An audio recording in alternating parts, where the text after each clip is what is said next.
Hər birinizi salamlayıram. Bu video dərsində xətti tənliklər, daha doğrusu bir məchul xətti tənliklər sisteminin həllinin araşdırılmasına aid test nümunələrinin izahını verəcəm.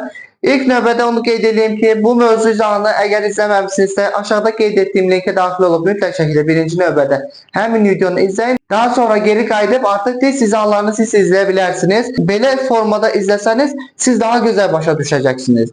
Birinci növbədə onu qeyd eləmək istəyirəm ki, DIM test toplarında ən çox düşən sual nə vaxt həlli yoxdur sualını verir və bu şəkildə bir çox nümunə misallar qeyd olunmuşdur. Şərtimizə görə A əgər 0-a bərabər olsa və B 0-dan fərqli ədəd olarsa, onda bir məchul xətti tənliklərinin ümumiyyətlə həlli olmur.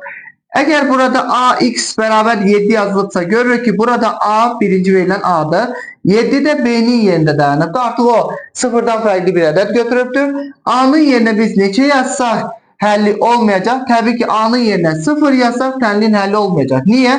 Çünki 0 vurulsun x 0-a bərabər, 7-yə bərabər deyil. Onda həlli olmayacaq. İkinci növbədə belə bir testimiz vardır. Bu misalda da həlli yoxdur şəklini verib. Deməli, burada A'nın yerinə biz 0 yazsaq, onda 0 vurulsun x bərabər 0 olduğuna görə, bərabərdir 5 tənliyini ödəmədiyinə görə bu ifadə həlli olmur. Hər ikisində A bərabər 0 olarsa. Növbəti belə bir maraqlı misalımız vardır. Nə vaxt həlli yoxdur? Onda görürük ki, burada verilən ifadə B'dir, bu mənfi 4B'dir. Burada verilən hissədə isə A'nın aldığı qiymətdir. A'nın aldığı qiymət, bir daha xatırlatma aparım, 0 olmalıdır. 0 vur x 0'a bərabər olmalı, 7'ye bərabər olmur deyə həlli yoxdur deyirik. Burada da biz B'nin yerinə 0 yazsaq nə baş verir? 2 çıxılsın 0, 2'ye bərabərdir. 0 olmur. Ona görə də nə edirik? Bu ifadə 0'a çevrilməlidir. Yəni 2 çıx B'ye bərabər 0 olmalıdır. Biz bu tənliyi yazmadan deyə bilərik ki, 2 çıx 2 0'a bərabər. Yəni B'nin yerinə biz 2 yazsaq 0 olacaq. Həqiqətən də azalan çıxılan fərq, çıxılan tapmaq üçün azalandan fərqi çıxırıq. 2 çıxılsın 0, 2'ye bərabərdir.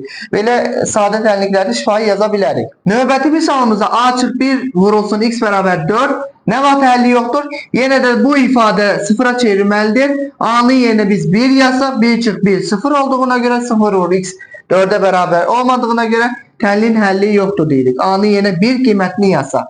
Burada da B'nin yerinə 2 qiymətini yazsaq. 2 çıx 2 0'a bərabərdir.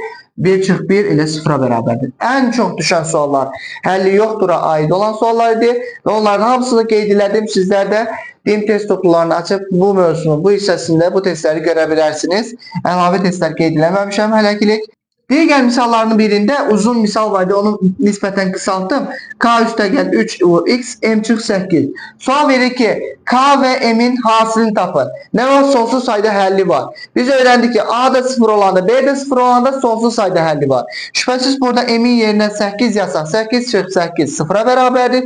Burada da K'nın yerinə biz mənfi 3 qeyd eləsək, mənfi 3'dən 3 çıxanda islah olunur, 0 qalır. 0 vur x bərabər 0'a və tənliyin şərti ödənir. K'nın yerinə mənfi 3, M'in yerinə 8. Artıq K vur M soruşur, K üstəgəl M üstəgəl K soruşur.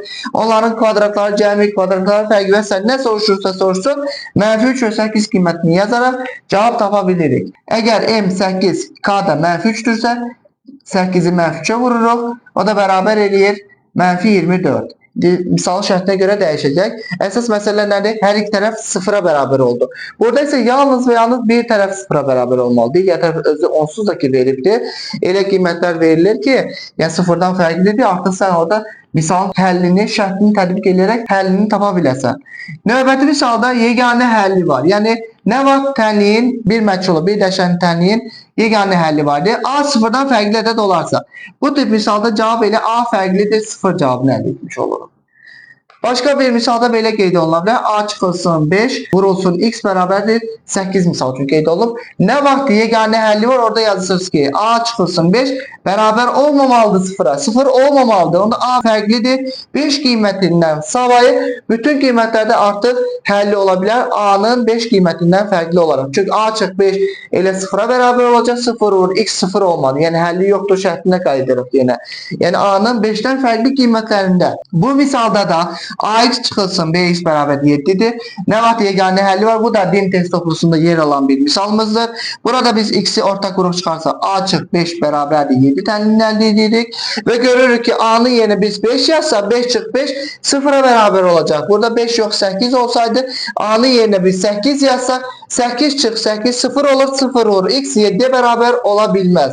Ona görə də 8'dən fərqli qiymətlərində, yəni sadəcə 8 qiymətini almamalıdır. Bunu biz mənfi sonsuzluq 8 birləşir 8 müsbət sonsuzluq da qeyd edə bilərik. Bir daha deyirəm, bu misalların hər birini ayrı-ayrı da verə bilər. Misal üçün bunu verə bilərdik ki, nə vaxt həlli yoxdur? Onda biz qeyd edirik a'nın yerinə 0 yazsaq həlli yoxdur. Burada da nə vaxt yeganə həlli var sorsaydı onda a'nın 0'dan fərqli qiymətindən a fərqlidir 0 deyəsidik. Nə vaxt sorsaydı həlli var onda a bərabər 0 şərtini ödəməlidir. Yəni şərtlər eyni qalır. Fərqlidir olanda, yəni məntiqlə düşünün. Biz ədədi misal üçün 8'i vurup x'e bərabərdir 10 ola bilər. Həlli yoxdur da. Misal üçün 8'i vuraq biz 0'a bərabərdir. Məsələn 5 ala bilməz heç vaxtı. Çünki 0'a vuranda mütləq cavab 0 olmalıdır. Şərt budur. Sonsuz sayda həlli olanda da dedik ki, hər iki tərəf 0 olmalı. 0 vursun. X bərabər 0.